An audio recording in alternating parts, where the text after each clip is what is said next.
Hello everyone! Isang mapagpalang umaga sa inyong lahat. Sa mga nakaraang video ay ipinakita ko sa inyo kung paano pinapakinabangan ng aming mga alagang manok ang iba't ibang parte ng saging. Una kong ipinakita ay ang puso ng saging. Then, nagmerienda sila ng dahon ng saging. Kasunod nun ay ginawa kong patuka ang katawan ng saging at sinagad pa natin hanggang doon sa balat ng nilagang saging. Ngayon naman, ang ipapakain natin ay ang hinog na saging. Kasi, nakwento ko nga sa inyo, no, yung saging na yon na hinarvest namin ay hindi siya fully matured. So, makikita nyo, medyo ano siya, yung kaunti pa lang ang laman niya sa loob. May laman na rin kahit paano. Kaso, nahiya kaming mamigay sa kapitbahay namin dahil hindi pa nga fully matured. So, ang ginawa namin, ayun, nakagawa ako ng nilupak at so far nasarapan naman yung asawa ko sa ginawa ko. O pinagtsagaan na lang niya. Ilang piling din kasi, so nagsawa na sa kakain ng saging. Nangangahinog na lang. So, ito nga, overripe na siya. So, hindi na namin kakainin, bibigay na lang namin sa mga manok. Tara, samahan nyo kaming magpakain ng hinog na saging sa mga alagang manok. Let's grow! Shout out sa mga new subscribers ko dyan. Scones Lifestyle, DH in Jordan channel, Bike Exercise nila Kai. Thank you for subscribing.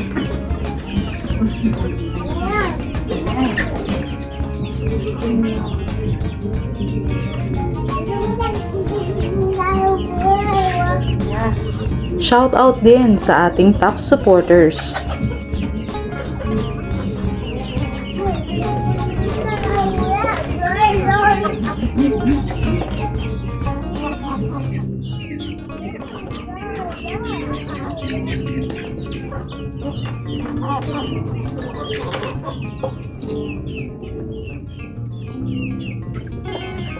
Maraming salamat sa walang sawa niyong pagsuporta.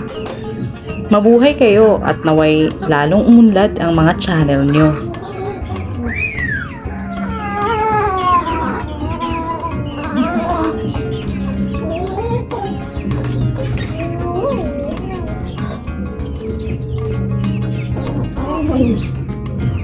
Kaya mo sa kanila yan.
Saglit lang. Agaw-agaw na yung mga manok. Saglit, ubos, ha? Gusto nila. Gusto nila. How about this? Baka meron pa. Ayun, ito ko. Mga malalaki yung talagang nakakain marami.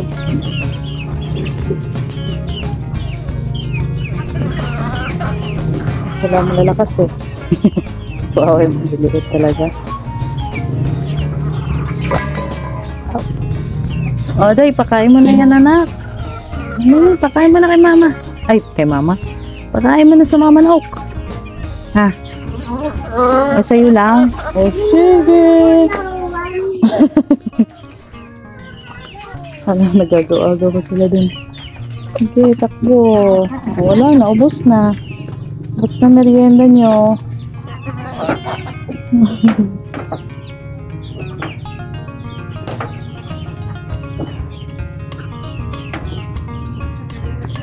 Kawawa naman yung mga sisi. Yung 4 namin sisi na nilabas sa kulungan. Ngayon, 2 na lang. Hindi nila kinakaya. Yun yung isa. Hindi nila kaya makipagsabayan pa kasi ano pa eh. Mahigit 1 buwan na rin naman yan. Lalo na kasi nung nag-ulan-ulan talagang nilamig sila. Kaya yun, hindi kinaya ng ibang sisi. Namatay. Siguro dapat next time mga 2 months muna bago sila ilabas din sa kanilang kulungan. Kasi hindi pa nila kaya makipagsabayan.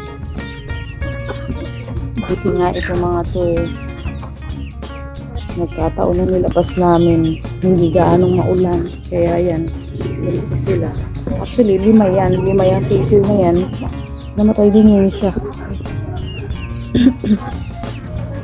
Sana naman itong 4 na natira eh mabuhay at saka yung 2 sisiw na medyo maliit eh sana may mabuhay naman pagkakano.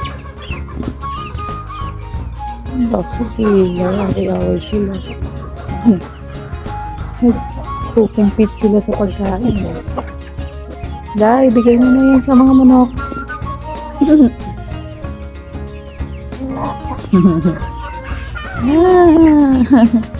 Yan ang kagandahan pagka meron ka mga tanim kasi pagka medyo sawa ka na doon sa crops lagi mo makakain ang sobra hindi pa rin masisayang dahil merong kakain na andyan ang mga alaga, sila ang bahalang umubos niyan.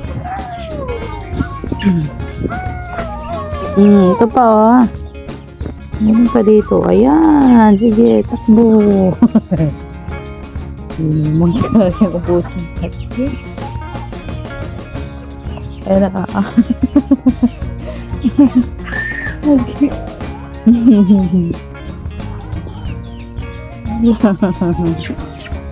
Hindi magiging problema ang pagkain ng manok pagka marami kang pananim.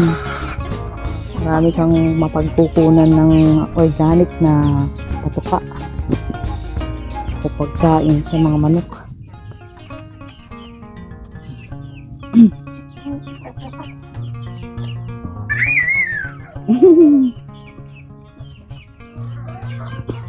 Ngayon, meron lang kaming na-encounter na problema. Actually, problema din namin patanoon. Yung about sa mga manok na inahin na hindi marunong maghanap ng sarili ng pugad. Alam mo yung nakikipugad sila sa may namumugad na. Oh, kagaya nitong aming dito. Nung kahapon, 15 piraso na yung itlog kan. Binawasan namin kasi 2 na ng itlog. Pagka ganun, madalas pa naman pagka may nag-aagawang manok sa paglilimlim o pangingitlog sa isang pugad. Kadalasan niya nasisira ang mga itlog, nabubugok. Kaya yan na naman ang namin, paano kaya yung solusyon sa ganyan, sa ganito naming setup or Normal lang ba na nangyayari talaga yan? Or may mga napanood na rin akong ganyan na talagang ugali na nga ng manok yung makipangitlog sa isang mangitlog. Ugali na nga ng manok yung mangitlog sa isang pugad na meron nang nangingitlog. Kahit nga meron nang naglilimlim, doon pa rin siya mangingitlog. Pagkatanga din yung manok. So yan. Hindi pa namin nasusubukan yung gumawa ng DIY na incubator. Anyway, pagka ganyan na sa tingin namin baka masisira lang, kukunin na lang namin yung mga itlog para lagain na lang. Ang ulam din namin yun. Kaysa naman mabugok lang. Hopefully yung mga susunod na mangingitlog na manok maghanap sila dyan. 4 naman yung pangitlugan, pero bakit kaya mas pinipili ng manok yung makipangitlog sa meron ng nangingitlog? That's it for now. Don't forget to like the video at mag-comment kung gusto nyong i-shoutout ko ang channel niyo sa aking next upload. Please share the video and don't forget to subscribe. Thank you for watching. Let's grow!